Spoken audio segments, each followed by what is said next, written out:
Board পরীক্ষা ছেড়ে মাঠে বৈভব, কি এমন ঘটলো? বন্ধুরা, আপনারা যদি দেখতে চান তাহলে ভিডিওটি শেষ অবধি দেখতে হবে। চ্যানেলটিকে সাবস্ক্রাইব করে একটা লাইক দিতে হবে এবং নোটিফিকেশন বেল আইকন দাবাতে হবে। আগামী 17 ফেব্রুয়ারি থেকে শুরু হচ্ছে সিবিএসই বোর্ডের 10ম শ্রেণীর পরীক্ষা।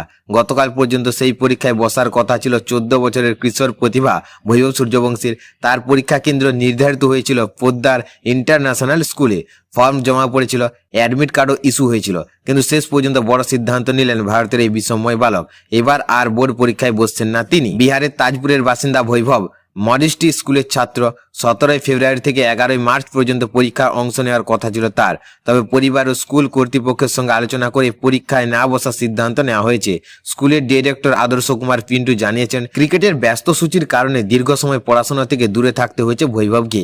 নিয়মিত অনুশীলন, বিভিন্ন টুর্নামেন্ট এবং ভ্রমণের চাপে এখনও বোর্ড পরীক্ষায় বসা তার পক্ষে সম্ভব নয়। উল্লেখযোগ্যভাবে গত বছর আইপিএল এ নজর কাড়া পারফরমেন্সের পর থেকে জনপ্রিয়তার শীর্ষে বৈভব।